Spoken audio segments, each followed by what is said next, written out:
নমস্কার সকলকে। কেমন আছো সবাই? আশা করি সকলে ভালো আছো, সুস্থ আছো। দিনটা ছিল সোমবার। আজ দুপুর থেকেই ব্লগটা শ্যুট করছি।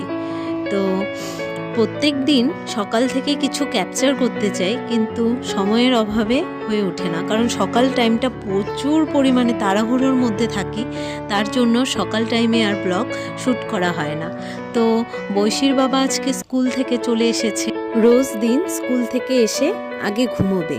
আমাদের খেতে খেতে প্রায় সন্ধ্যা হয়ে যায়, তখন খাবোই না সন্ধ্যা দিব আমরা বুঝতেই পারি না। তো আজকে ওর বন্ধুর রিসেপশন ছিল, তো তার জন্য তাড়াহুড়া করে আজকে দুপুরবেলায় স্কুল থেকে এসেই খেয়ে নিচ্ছে। আর আমাদের ঘরে প্রচণ্ড ঠান্ডা, তার জন্য আমরা সকাল টাইমটা আর দুপুর টাইমটা বাইরেই খাওয়া দাওয়া করার চেষ্টা করি। এই দেখো এখানে বসেছিল, তো এখানে রৌদ্র ছিল না, ওর ঠান্ডা লাগছিল, তাই বলছে যে আমি এখানে বসবো না। তো এই যেখানে রৌদ্র আছে ওই দেখো ওখানে গিয়ে বসেছে। তো এই যে আমরা এখন সবাই খাওয়া দাওয়া করে নিচ্ছি। তারপর আমরা এখানে খেতে খেতে চারিদিকে কীর্তন হচ্ছে, তো কীর্তনের মাগর নিতে চলে এসেছিল। তো তাড়াহুড়ো করে খাওয়া দাওয়া করে ওনাদের কিছু মাগন দিয়ে দিলাম। আর হচ্ছে এখানে দেখো বৈশী যে পরিমাণে রাগ করেছিল, আর রাগ উঠলে যে কেমন করে সেটাই একটু ক্যামেরাবন্দি করে রেখেছিল। বৈশী এইভাবে সবসময় কান্নাকাটি করে। বৈশী একদমই ভালো মেয়ে না। বৈশীকে তোমরা সবাই ভালো মেয়ে বলো তো? এই দেখো।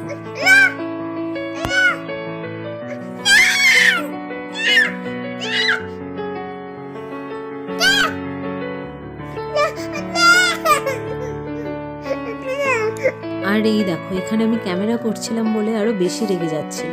তারপর এই যে আমার মেয়ে একা একাই সিঁড়ি দিয়ে ওই ছাদে উঠতে পারে, তো আমি আর মেয়ে চলে গিয়েছিলাম ছাদে জামা কাপড় আনার জন্য। তো বিকালবেলা মেয়েকে নিয়ে একটু বেরোতে হয়, নয়তো মেয়ে তো সারাদিন বাড়িতেই থাকে, ওরও একঘেয়েমি ভালো লাগে না। তো আর কি করব, এই ঠান্ডার মধ্যে বিছানা ছেড়ে কোথাও যেতেও ইচ্ছা করে না। তো মেয়েকে নিয়ে আজকে একটু ছাদে এসেছিলাম। এই যে তো মেয়ে আমার থেকে বেশি আমার মেয়েই কাজ করে, আমার সমস্ত কাজ প্রায় ওই করে ফেলে।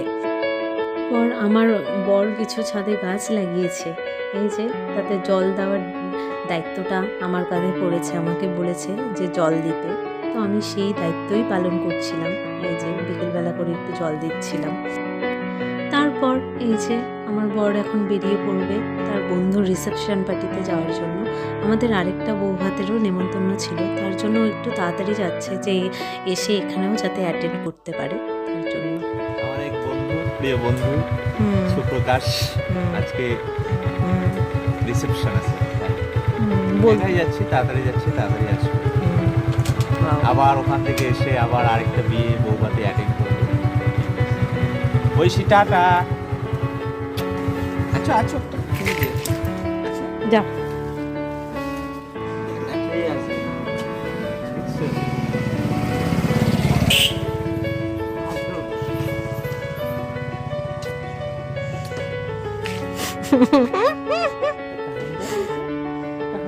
এদিকে দাও, এদিকে দাও।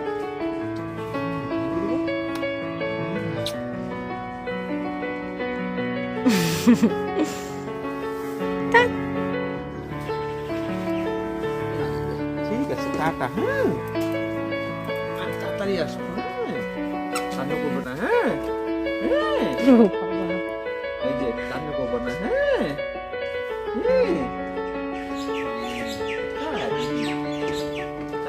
নাও যাও যাও, সন্ধ্যা হয়ে যাচ্ছে, যাও।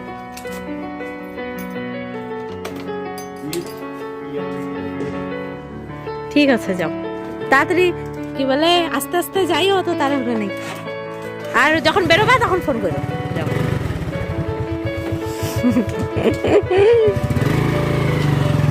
তারপর এই যে ওর বাবা চলে যাওয়ার পর মেয়েকে নিয়ে একটু রাস্তায় হাঁটাহাঁটি করছিলাম।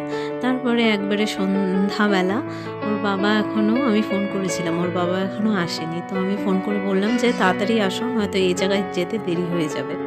কত সুন্দর লাগছে সে, দেখি দেখি ক্লিপ দুটো দেখায় দাও।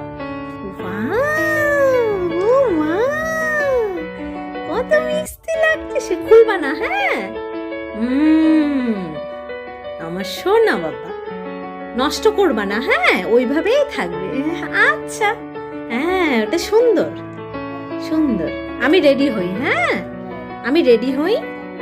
ওটা সুন্দর ক্লিপ।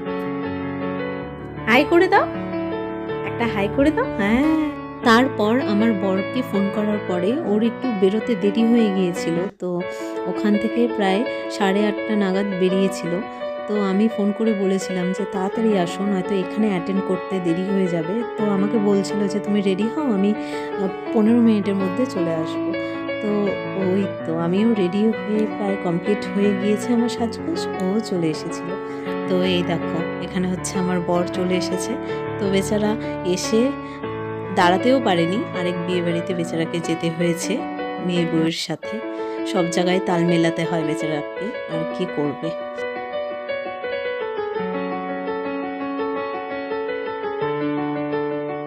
যেহেতু আমার বর এক বিয়ে বাড়ি থেকে খাওয়া দাওয়া করে এসেছিল, তো ও বেচারার খিদে ছিল না, তো আমরা খাইনি বলে আমাদের জন্য ওনাকে বসতে হয়েছে।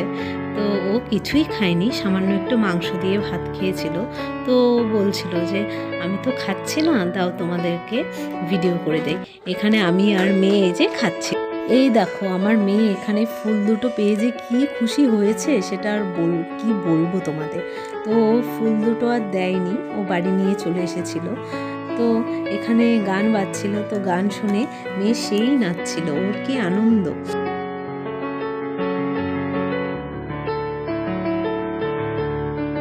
তারপরে এই দেখো ওর বাবা বলছে যে মেয়ে এত নাচছে যখন, চলো সামনে যাই, সামনে নিয়ে যাই, ওখানে গিয়ে নাচবে। তো ওখানে গিয়ে এত মানুষ দেখে ও তো নাচবে না, লজ্জা পাচ্ছে। তো সবাই ওকে বলছে যে বৈশি নাচো, কিন্তু ও নাচবে না, এই যে একটু হাত পা নাড়াড়ি করছে।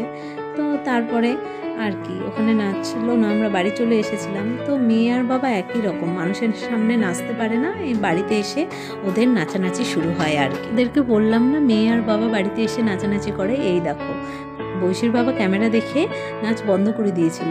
আমি বললাম যে আমি এটা ছাড়বো না, তুমি নাচতে পারো, তো নাচছিল। আজকের মতো ব্লগটা এতটুকুই। ভালো লাগলে অবশ্যই একটা প্লিজ লাইক করে দিও।